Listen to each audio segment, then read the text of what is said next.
President Yoweri Kaguta Museveni asabye bannakibiina kya NRM okwewala enjawukana nti kyokka bakolerere okuzimba ekibiina kino. Obubaka buno President abutisse omumyukawe asooka ku bwa ssentebe bwa NRM Hajji Moses Kigongo ku mukolo bannakibiina kino e Kiboga kwebeebalizza abalonzi okulonda NRM mu kulonda okuwedde.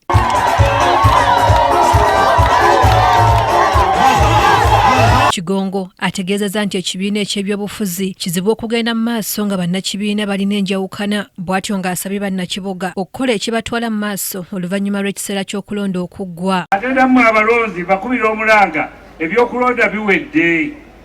Titwagala kgenda mu maaso na mpalana ziri ku bantu zibaleeta. Oba wayitamu oba tiwayitamu, movement yayitamu, ffedda tukwataganira wamu tukuze eggwanga lyaffe Uganda. Saagala zza muntu mbikadde. Mulabe bwe twababegga. Oba bwababegga toluma. Amega aluma. N'olwekyo tuogerere bantu baddaffe bonna bakubewo gye tuli bagire movement tubeereke eggwanga ligenda mu maaso. Ku mukolo guno omubaka omulonde owa disitulikiti y'Ekiboga Desire Muhooza kwasinzidde n'atuma Hajji Kigongo okutegeeza Pulezidenti Museveni nga bwe balina enguudo mu kitundu kyabwe eziri mu mbeera embi ezeetaaga okukolebwa. Tusaba Pulezidenti Museveni omutukubira akaama wano we yalwanira. Tuyina enguudo zaffe 3 ku luno lwe yajja yazitusuubiza nti zigenda kuba zikolebwa kolansi mu myaka gino 5. Olumu lwe luno olukuli wano emabega olwa Kiboga Bukuya mpaka Myanzi. Oluguudo olwokusatu lwe yatusuubiza lutandikira Bukomero Town Council ne lugenda ne luyita mu ggombolola yaffe ey'eddwaniro ne luyita mu ggombolola y'Ekayera bwe lutyo ne luyingira Kyankwanzi. Amyuka ssentebe owa NRM mu disitulikiti y'Ekiboga Bino Mugisha Kukunda alopedde Hajji Kigongo abantu ab'enkwe bagamba nti beerimbika mu kibiina kyabwe ng'era asabye gavumenti okulembeza abantu abawagidde ekibiina basobole nabo okuganyulwa mu gavumenti eno gye balwanirira. Nti abakulembeze b'NRM party babeere nga bannyikizibwa mu pulogulaamu za gavumenti naddala mu kuzirondoola mu kusensitayizinga ne ku mikolo egy'enjawulo.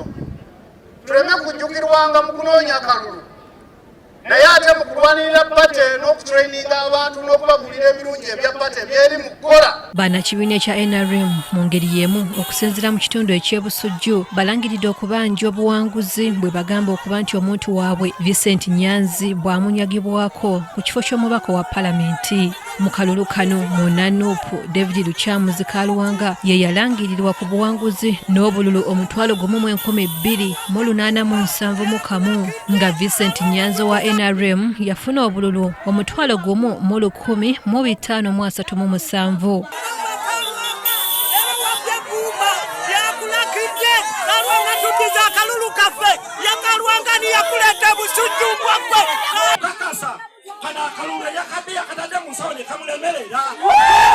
Kyokka banna NRM bakubye olukuŋŋaana amaka ga Vincent Nyanzi agasangibwa ku kyalo Kivuuvu mu gombola y'Emaanyi ne batongoza kaweefube gwe batumye tukabanje nga bagamba nti baagala okulaba ng'omuntu waabwe agenda mu palamenti wakati mu kulaga nga bwe yasalibwa ensawo.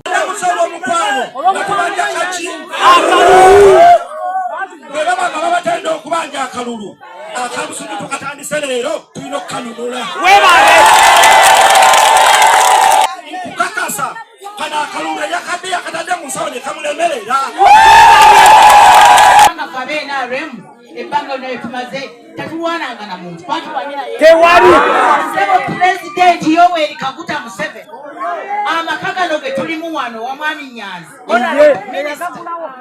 wewe nyine gwagagulawo webare muri abannayuganda bano. Kyokka yo omubaka David Lukyamuzi Kaluwanga gwe balumiriza okubba akalulu alaze nga bw'agenda okukuba abantu bano mu mbuga z'amateeka ng'abalanga okumwonoonera erinnya lye nga bamuyita omubbi w'akalulu.